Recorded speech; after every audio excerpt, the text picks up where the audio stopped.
I'm Davina. I'm 40, just turned 40. Happy Happy birthday. birthday. And I was born and live with Osteogenesis imperfecta, Okay. which, for those who don't know it, is mainly brittle bones, but it is a bit more than that. And I have the most beautiful daughter who also has an array of disabilities. So, and she's adopted, which is why I'm so blessed to be her mum. Very Which nice. still gets me a bit choked up. And look on your face right now. We are recording this for anyone who is hearing him as not hearing it. What do we say? Hearing impaired or deaf? No, not hearing impaired. Low vision and for people who are hard of hearing or deaf, so people can see the captions. But the smile on your face when you talk about your daughter, that is beautiful. When did you adopt her? I do tear up. Yeah, she's 8.5, and it's still a passion and a blessing to be her mum. Yeah. Davina, I have got, and I want to maybe put this down as a record for the longest email sent to us as a nomination. Now, this comes from, I presume, a good friend of yours. Is it Eloise?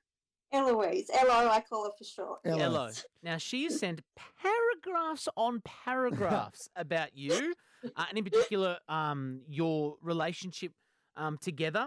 She's got that you've got better fashion than her, but most importantly, you're a better person than her. That's her opinion. Your entire life has been dedicated to making other people's lives better, because not only have you adopted your beautiful daughter, but apparently there's a foster program as well that you've been a part of. Look, I was a nurse. Despite my health challenges, I was told not to nurse. And unfortunately, the doctors were right. Nursing was probably not the best thing I could do. So to feel that need to give, I found fostering, and I somehow loved it more than nursing. So for me, it was what it gave me. To look after those little babies was, an amazing thing. I did that for 6 years before my daughter came along, and I'm getting choked up. But then I think the world had it all planned out, because I've become a mum, which was always a dream. But I think when you've got a disability, you don't know that your dreams are going to come true. So it's kind of like you don't think about, that this will ever happen. So it happened, and living the dream is amazing. Yeah. Can you just educate people listening, and Angus and I as well, just a bit about your disability? So what it entails, or some of the limitations that it gives on your life. Sure. So we are also very different when you've got osteogenesis imperfecta. A lot of people may know of remembered Quinton, who was interviewed on Channel 9 years ago and recently did pass away. Went in the Big Brother house, Quinton did. Yeah, he was, of shorter stature.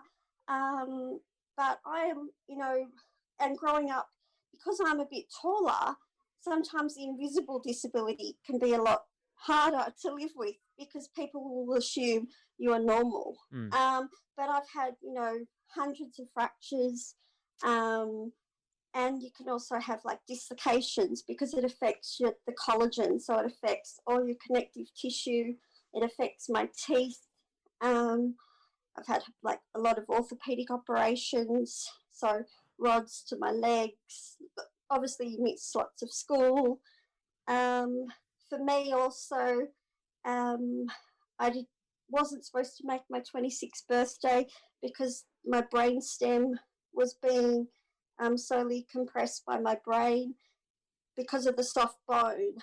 So it's very different for all of us, even though we've all got the same brittle bones. I had 19 hours of brain surgery to take out the top of the bone that was in the brainstem that was causing a lot of problems, that I was bumping into things. It was affecting your balance and some of your balance, my heart rate. I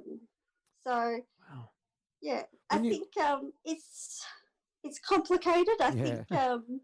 It Yeah. certainly sounds complicated, Davina. That's a very nice way of Yeah. putting it. It's complicated. When you break a bone, Davina, you said you have like over hundreds of fractures and breaks. Do you kind of Yes. just, is it like when an able-bodied person breaks a bone, or do you just kind of pop it back in and keep going? We can have microfractures. So I think growing up, I would hear or feel a fracture, present to hospital, and junior doctors would say no, there's no fracture. Yeah. Um, and a couple of weeks later, when there was new bone forming, then you would see the fracture healing on X-ray. So unless it's a huge break, so our bones are like glass. You don't necessarily see them on X-ray. So yeah, the pain is still the same. Yes, I was going to say, what is your pain Yeah. threshold? Because it must be through the roof. You must break a bone and be like, look, guys, I'll see you out the rest of the day, but I will have to go to hospital and get some get a cast a little later on. I think we probably take our pain threshold is probably the same as everyone else, but you get used to taking less painkillers. It depends for everyone's a little bit different. So yeah. So how did you go growing up with a disability? Did you have problems with bullying and things like that, or were you always pretty comfortable with the person that you were? Kids can be cruel. Yeah. I was in a wheelchair at times and kicked under the desk and, would tell my mum and please don't say anything. And but then there were times where I'd be, trying to do tricks, hop out of the wheelchair and do the splits because I was hypermobile from the lax collagen. So I was brought up to this was all I knew. So Dylan, I remember listening to you say you went up to a kid and say, what's your disability? I think it was a bit different for me because I wanted, or my parents probably wanted me to be normal as well. So I probably identified a lot with that. So it was harder. It's probably only now as an adult I feel comfortable in my skin. This is my disability. I'm okay with that.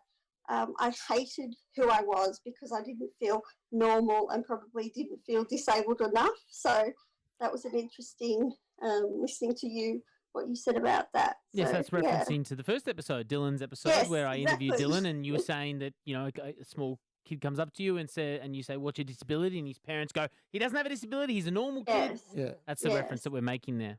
It's one of my, I heard it actually only a couple of weeks ago, this quote, proudness takes practice. So it takes time to become proud, doesn't it? Like you got to keep reiterating yourself that actually it's okay to be different and have difference and have a disability. But I'm the same as you, Davina. There was times when I wasn't proud of my disability too because it was easier to just try and be normal. Because sometimes when you stick your neck out and you want to fit in. Yeah, exactly right. Yeah. For you having your brittle bones, life must be different in the way that you go about it. I can't imagine that you could hop on peak hour public transport. Am I wrong? No, you're correct. Okay. Absolutely. Oh, I didn't even think of that. And there's always hypervigilance about is there water on the floor, you're going to sleep. Like at the moment, I'm not very mobile, but I think growing up, you're always in the fruit shop. Is there a lettuce leaf that you can slip on? So I guess that's always a part of you. I think a lot of us get a bit of a post-traumatic stress after a fracture that could be a result of someone who not did something purposely, but somehow impacted that resulted in a fracture. So And it'd be hard because people that you interact with, if they don't know you, they'd have no idea, would they? No, as much as your inner circle knows, having a hug, I remember gave me a hug and he said, oh, I just, cracked your back. And I was like, no, you just broke my arm. So, normal interactions can result in fractures and it's no one's fault. It's just the way things happen. A good mate of mine has brittle bones. His name is Jeremy Sinnott. Shout out to Jezza, loves the podcast. And he'll shake someone's hand, he'll walk up and he's like, oh, I just broke my finger. And I was like, what? He's like, yeah, that person just squares my hand. Wow.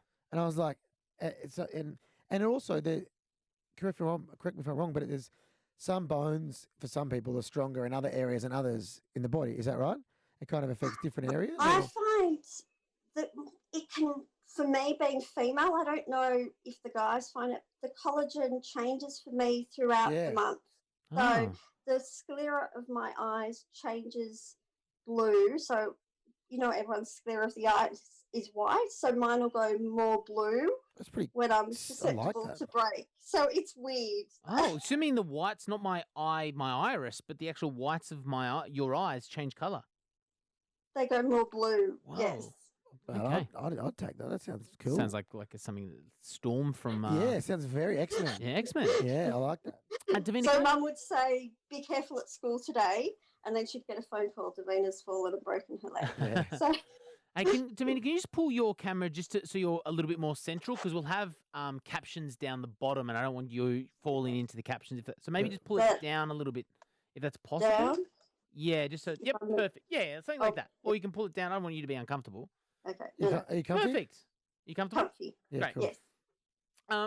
Okay, so and I think it's abbreviated to OI. Is that correct? It is. Yes. Okay, so it gets worse. It's degenerative. Not generally, but when you think of a female going through menopause, there's less bone hormones, which are great for your bones. Everyone, as they get older, are not as active. It's complex. I mean, I'm in a better place of health now than when I was younger. Mm-hmm. So we don't like to think it's degenerative, but some people, some of my very good friends have passed away at a young age from complications. Yes. So there can be complications, and this is a terrible question to ask, and I don't like asking it, but it's all about education. Is there a life expectancy or some sort of number that doctors hand you? Of course, you'll live to There's not. whatever age you want to. When I was born, the doctors told my parents I wouldn't survive past 5. Then when I was 25, they didn't think I'd make my 26th birthday because of the brain surgery. So I think you've got to live each day. Yeah. Like it's, you can't. What's my life expectancy? I can walk out on the street and get hit by a car. Exactly. So, yes, I think you stay healthy, as active as possible. Yeah, it sort of it makes you who you are today. Yes. When you adopted your daughter, she has OI as well. No, she doesn't have OI. She has her own. Her own disability. Okay, yeah. So what disability does she have? So she was born at 28 weeks premature. She's got hydrocephalus. She's got mild cerebral palsy. Okay. She had detethering of the spinal cord, so she goes to the spina bifida clinic. So she's they didn't think she'd walk, but she walks and how good's that? pretty leg splints, yeah. So when you adopted also a young child with a disability, how was that viewed? For me, I think what I've been through has made it easier to speak with the doctors and fight for her in life. I didn't know if I would be approved because of my disability. Yeah, that's what I was thinking. Like, did you get any pushback from authorities or the people who make those decisions? They wanted to make sure if something happened to me that she had support systems, family. I think when I'm in hospital, it makes it normal for when she's in hospital. So I think we make a great team. Do you think it would have been discrimination against you had you not been, knowing that your caring nature and knowing your abilities to be a mother? Do you think it would have been discrimination against you had you not been approved because of your disability? Or could you understand why, no doubt able-bodied people in those positions of power would not have given you that opportunity? Look, I feel at times bad for not being able-bodied and able to do all the things that perhaps an able-bodied, I wish I could run and do and all the things that, so it's hard, but I also think sometimes what I make up in other areas. So I understand why I had to jump through the hoops I had to. But So I guess my point is, I mean, what you've just said there is kind of exactly what we had. The amazing mother that is Ashley Morden, who has two gorgeous children. She's in a wheelchair from car accident when she was like 2 or 3 years old. She had a natural birth and has two children. And she says the same thing. She's like, I can't kick a footy with my kid. And does it suck? Yeah, I'd love to. But I'm this much better at this. And so I guess my point would have been, we can tell already, just looking at you can tell that you're a great person and a great mum and you've got love and heart. So that's my point is, it doesn't hold you back from being a good mother. So do you think that there would have been discrimination against your disability had you not been approved, knowing and now being a mother what you're capable of doing? Not what you're not capable of not doing. I can't imagine not being her mum. Yeah. To me, we just fit. So do you think does she have problems? She asked me what she's like. I'm very honest with her, and she said, "What would have happened if you didn't get approved?" And I said, "I would keep applying." So I can't imagine not being approved. Are there moments where she asks you challenging questions about your disability and your ability to do stuff as a mum? And there was a heartbreaking moment where I was in my wheelchair and she said, "Mum, what if people think you're old?" And I guess coming from a kid, kids are great. I love that kids just, you see kids in a chair and they just give you, they're real. And that just broke my heart because I thought, is that what she thinks? So she's great. She always wants to do stuff for me. And so you sound like the perfect team. You're right. Yeah, you do. we are. Do you ever face any prejudice or bias from other mums, other parents when they look at you? Adults are funny. Yeah. Adults are funny. Quote of the podcast. Yeah. Adults are funny. Able-bodied people really. There's been some times when my mental health has struggled, and then people will stare, and as much as I'm in a great place now, they have pushed my buttons previously. So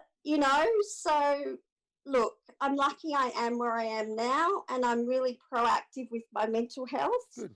And I am with my daughter's mental health. But when able-bodied people come out of a disabled toilet, it's like, really? I don't know. I just have to take a deep breath and, yeah. Your life is changing. You've recently moved to an electric wheelchair. I have. But I think that was my fear my whole life, not about being in the chair, but that signalised for me a deterioration in my health. But I found it really quite empowering and exciting. Yes. Can you talk about some of the whereabouts do you live, if you don't mind me asking?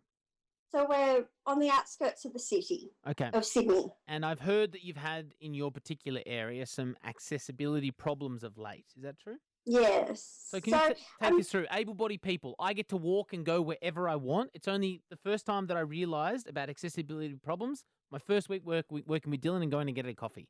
So can you please take us through some of the things you've seen in your local area that we wouldn't understand?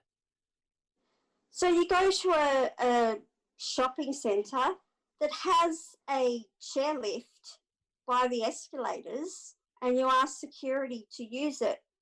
Oh no, we don't have the key. And it's like, you've paid all this money to put in the chairlift, but no one has the key. How am I supposed?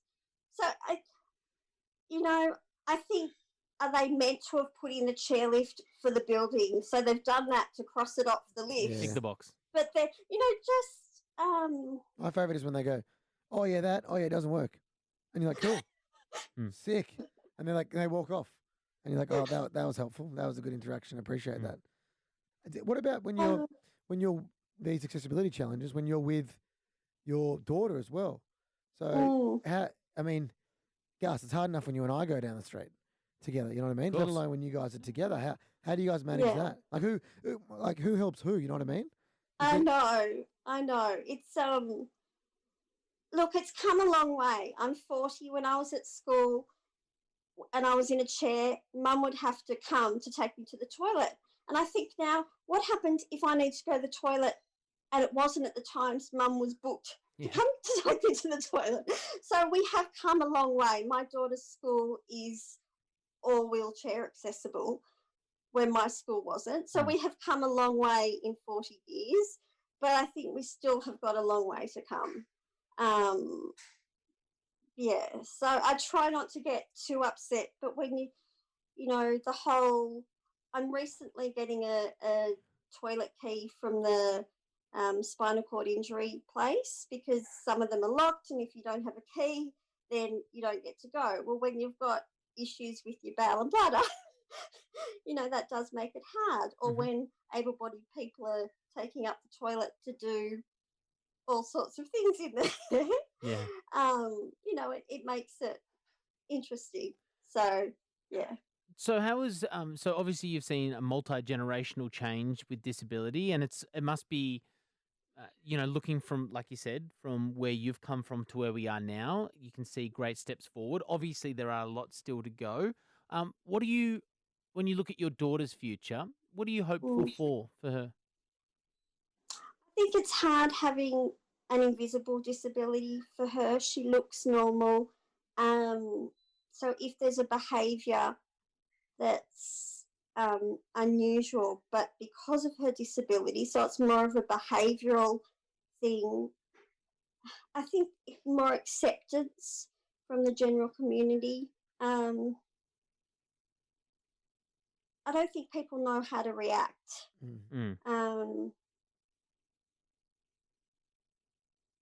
Can you talk about that?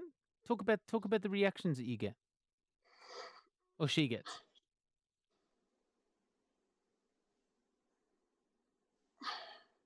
I don't mind people thinking, oh, she's being badly parented, when they don't realise it's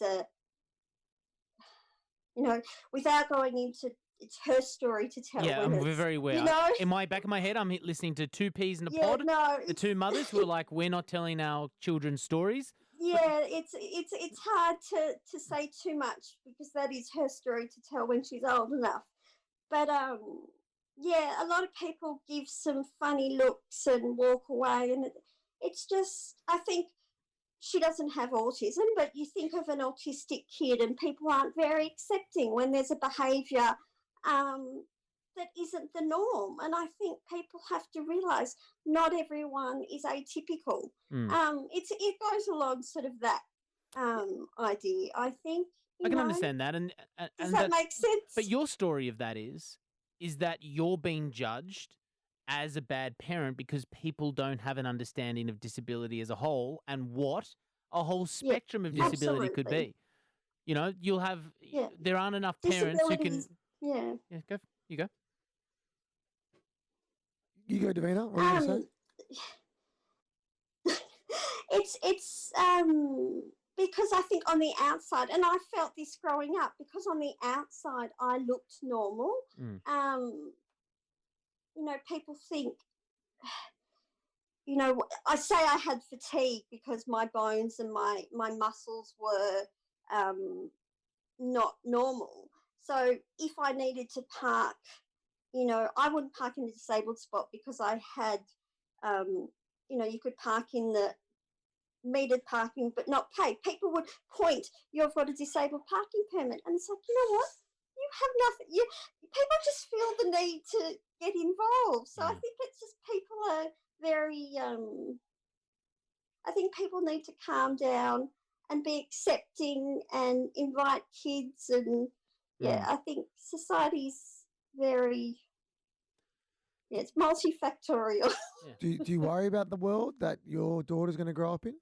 I do. I mean, I try to involve her in normal activities, and we've had a couple of bad instances. When she was little, she didn't realize people's reactions, and as she's getting older, yeah, You realise you're different. Exactly right. that's yes, And people can say some harsh things. It's hard to overcome. Do you think yeah. that she's in a luckier position than you are because you have a disability? You've gone through the mindset change of, you know, not trying to trying to hide your true self to now, finally being comfortable and loving who you are. Do you think that a sense of gratitude that you're able to pass on this mindset to your daughter and give her a better start in life than maybe you did? Absolutely. I think I always say every struggle I've been through is to help her navigate the world. Mm. And, we try and practice gratitude and, go back to those basics. What are we grateful for? I think that's a great skill. But I think when you're a kid, it's hard to see the world through those eyes. Mm. But she does well. She's yeah. One of the things that was noted down from Eloise in your nomination is that you're beautiful, that you've got a great sense of fashion. So for you, with your disease being so physical, your smaller stature, your limited movements, now an electric chair, from an aesthetic point of view, this is purely superficial. Does it affect you looking at yourself in the mirror some days to go, come on, teeth? Come on. Give me why are you doing, take my body, don't take my smile. You know what I mean? Give me the blue eyes today. Oh, look, it was really hard. I think teenage years are hard for anyone, but I think it was hard as a teenage girl growing up with, scoliosis, multiple scars. I actually went to a plastic surgeon and to see if he could fix my deformed hip. And there was women there getting, their hands fixed because they had wrinkles. And he said, you know what? I can't fix your hip. And there's a girl with low self-esteem because I'd had like 30 operations on one hip, so it looked different to the other. And he says, no, can't fix it. And I bring in the Botox lady for the quick cash. Where is medicine if it can fix people who don't have a problem? And there's a kid who's been through a lot of medical issues and they can't help it. So that left me feeling really flat. Now, for any women that are listening that have a disability, what's your advice to them if they're thinking about becoming a mother? Go for it. Like it's the best. It's for me, it's brought so much joy. I was told I couldn't foster and I couldn't adopt, and then I was approved, and it's the best medicine. I tell you what. That's a great line. So yeah, I've been sick, and it gets me out of my hospital bed ASAP. There's no pill that can get you more charged for your day than responsibility for your child. Yeah. And that's really interesting as well because being a parent, or becoming a parent, for a lot of people listening with disability, mothers, of course, they're not going to be able to physically have their own children, so they probably thought that adoption and fostering wasn't even a possibility for them. Whereas, I mean, you are a beacon of truly what can and be possible and happen in lives. Mind you, I will say I've got an amazing support network. Like I do live with my mum, who is my carer and does a lot of the caring for my daughter. So I think, we're a special unit. So I won't say that I do it all. Yeah, of course. No, I just take the credit. But I think there's going to be support systems around people who still didn't understand that that's going to be enough. That's probably not a chance for you, and your whole body and face changes when we talk about your daughter, and hopefully that experience can come for other people. Before we let you go, Davina, we do a thing called a bowl of uncomfortable. It's an uncomfortable question, and we sort of touched on a little bit of it. That'll make sense. on a little bit when we talked about the brittleness of your bones. How fearful were you to be touched, and how long did it take you to let someone, male or female, come into a more personal aspect of your life because you're so scared about, what could happen? Hmm. I think growing up, I was a control freak with the doctors, the nurses. I took out my own stitches. I took out my own staples. So there was that Wow. real Jeez. control. I'll do it. And it gets to the stage now where I have to be awake in a lot of my operations because intubation is more dangerous. So Oh. when I can't see what they're operating on, like they did a pelvis operation, and being a nurse, I'm like, I want to see what's going on. Your morbid curiosity. I think, just to mention, when a guy I liked said, I can't be with you because of your bones, that really hurt. Because I didn't see, I was like 20. I was like, wow, that emotionally cut. So I think I still didn't see myself different. I always thought someone, yeah. So it's other people who maybe had more fear around your bones than you yourself. Yeah. Interesting. Man, you're a legend. Yeah. I just love the smile on your face when you talk about your daughter. I can't stop. It's infectious, isn't it? It guys? really is. Yeah. It really is. You just light up, and she's so I lucky. tell you what, your daughter's very lucky to have you, and Oh, you're very no. lucky to have her. I'm blessed. I think you both are, to be honest. Yeah, I think if we asked the same question, she wouldn't. I think the answer would be reversed. Absolutely. This is a podcast that we get people, through, the media. We get athletes, but we also, I say more importantly, get people nominated because otherwise we wouldn't meet people like you, Davina. And big thank you to your friend. What do you call it? Elo? Hello. Hello, Eloise. Thank you so much for sending us this long email, but so worth it to read through it and hear your story and touch on a disability that we haven't spoken about yet. So thank you so much for coming on this podcast. It Thank means you the for your world to us. time. Good on you, Really does. Davina. You're a big legend.